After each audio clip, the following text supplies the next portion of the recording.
mag clamps in their boots activating with a meaty thunk. Levy DeMeo was the first to disembark onto the space station. The hangar floor was covered in thick, overlapping cables. Levy looked back at their ship, and then again at the otherwise empty hangar. They sighed. This was probably going to be another boring solo op with shit pay. Their employer hadn't even mentioned a payment in the offer. Levy just remembered getting a message on the OmniNet from some unknown source, practically begging them to meet God knows who on the space station. Levy was singled out, likely due to both being a Lancer and being nearby when the employer got anxious. Interestingly, nothing in the hangar obviously indicated a connection to any other part of the space station. There wasn't even a way out, really. Levy was about to start looking when another ship sputtered into the hangar. Interestingly, it looked commercial, almost like a taxi service or something. The ship dropped off 4 things, 2 men and 2 giant boxes. Levy perked up at this. It was rare that they partnered with anyone on a job, much less 2 people. Adding to Levy's interest and relief was that the boxes were likely mechanized chassis. This meant that there was a good chance that the men were Lancers, just like Levy. It was going to be an interesting time for sure. Jeremy Reingard hated public transportation. Even if a taxi is effectively private, it was unbecoming for a person as prestigious as himself to have to pay to go anywhere. In a better galaxy, he would still have his old job, and his old money, and his old ship, and his old chauffeur. What was worse is that Jeremy couldn't even travel alone. The pilot insisted that he bring along some scruffy union reject because he had the same destination, and it's unreasonable to expect him to wait for another transport that will be here in 2 days minimum. And no, I don't know what business he has. I don't even know what business you have. The worst of all was when the pilot told Jeremy, "No, I don't know who he is. I don't even know who you are." Jeremy had to admit that his pride was bruised, at least a little bit. Jeremy sulked in a corner until the trench-coat-adorned rogue sauntered up to him and lit a cigarette. Edward Lee was having the best time of his life. He'd finally found a decent job and respected him and his reputation. He's able to fly a ship that was actually using blink space instead of sublight travel. So it sucked. The way it fucked with time made all of Edward's pre-planned tirades out of date, in which Union officials he chose to bash as warmongering fascists. He hated rewriting the speeches. Hell, he didn't even know if the second committee was still around anymore. It didn't make much difference to him. He had his suit and he had his mech, and goddammit, he was the best outlaw in the known galaxy, at least according to himself. This was his big break. For the past day or so, he concocted new tales of heroism while scrolling lackadaisically through OmniNet anime forums.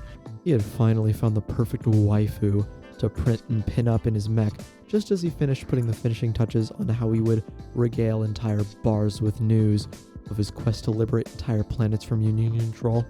Hell, maybe to even impress his new boss. Eventually, he got tired of making up stories of his exploits and looking at photos of 2D women, and he decided to move to a new activity, telling those made-up stories to the only other passenger of the taxi he managed to flag down. The pilot had mentioned that both of them were Lancers, and they had the same destination, so it wouldn't hurt to get to know the guy. Hell, you might even have to work with him. Edward didn't know his business. Gotta make sure colleagues aren't dirty unionists, right?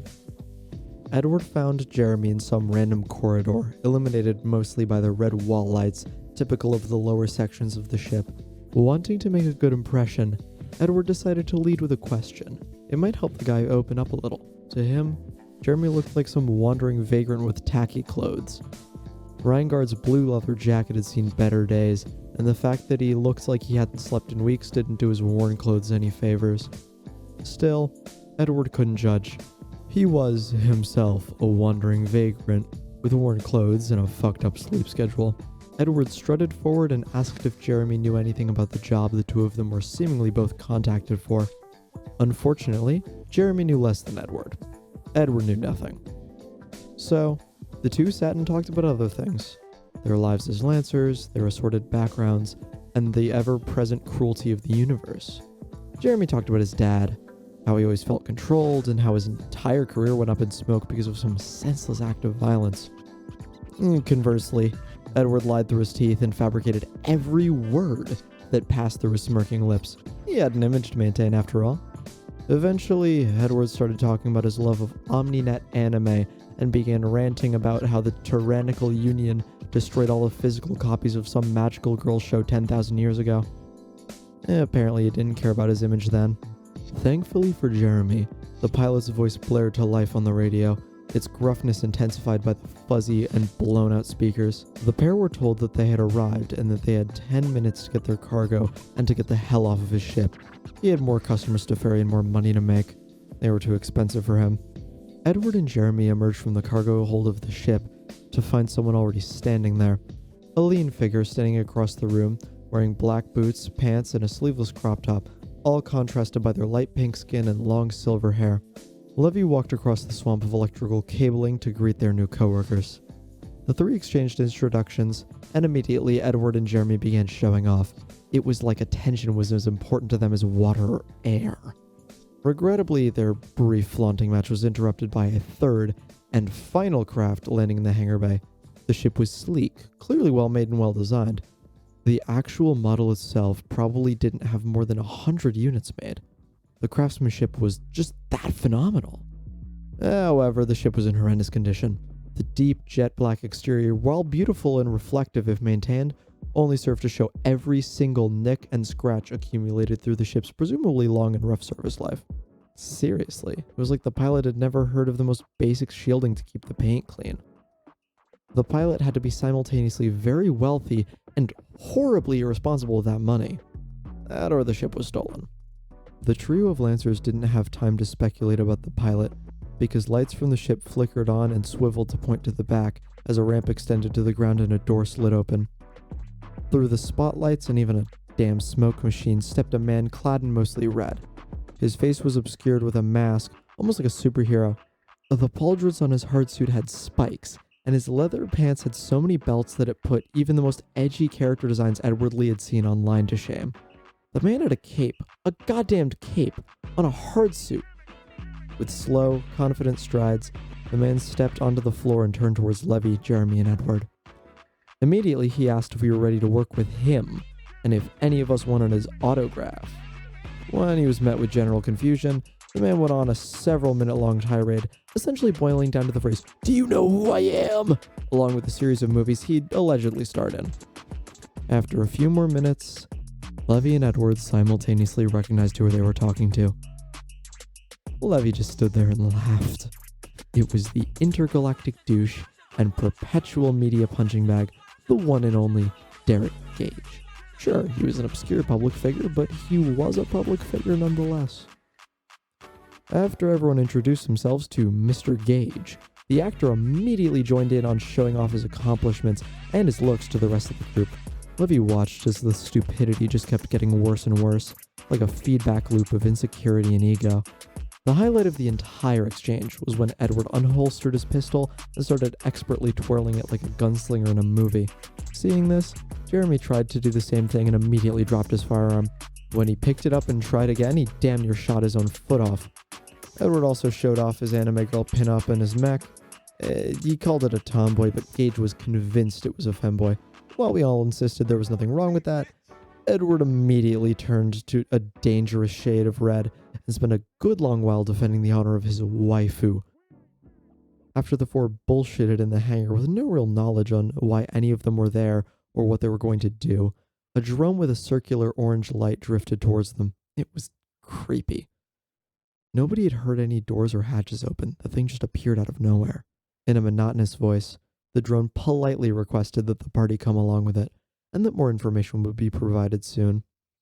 Some of us were apprehensive at this. We hadn't been told anything or even seen our boss. Sure, the drone said we'd know soon, but we wanted to know now. I swear, you don't think an AI could sound exasperated, but somehow our group annoyed this drone into sounding like he wanted to end his own rigidly programmed existence.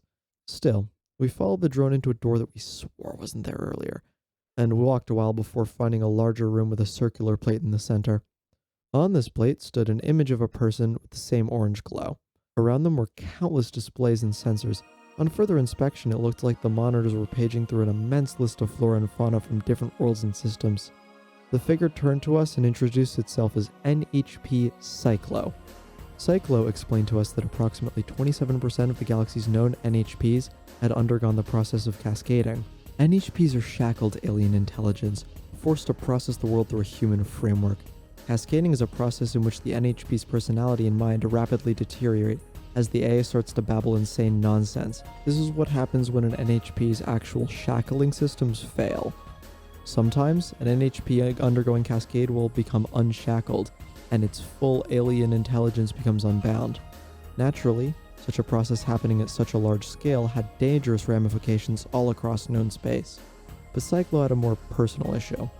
Despite being a high-level NHP itself, Cyclo used other NHPs under a certain protocol to search out and catalog quite literally everything that could be known and entered into an impossibly massive database. Living up to its name, Cyclo was creating and constantly updating a live encyclopedia of everything in the known universe. As these NHPs were often piloting mechanized drones to assist in their observation and collection directives, Cyclo saw it necessary to contract Lancers in order to retrieve them. The AI assured us that our introductory gig would not be difficult. The space station we were all inhabiting had already docked and started orbiting above the planet where our first operation was to take place. The planet was part of a typical backwater system. An arid climate and a once prosperous mining industry were the only things notable enough for Cyclo to tell us. The briefing was remarkably short, all things considered. So, with everything established, we started to plan our descent to the planet and what we'd do once we surfaced. I'd like to say that we made a plan like a true team and coordinated a tactical entry to what could be a hostile zone.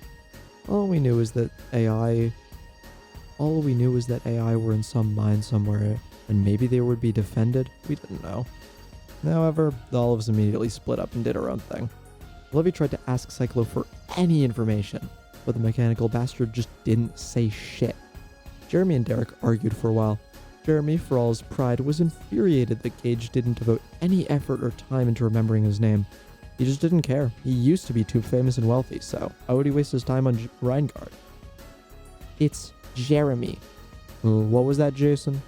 Jeremy! Sure, whatever, Jervis. For his part, Edward Lee decided to catch up with an old OmniNet acquaintance. When we asked where he'd met the chap, Edward told us that it was on an anime forum. His claims that the person in question was trustworthy and attractive did nothing to assuage our doubts. Still, any information was better than what we had, and the contact allegedly resided in a mining town remarkably close to the quarry that Cyclo told us would be our mission area.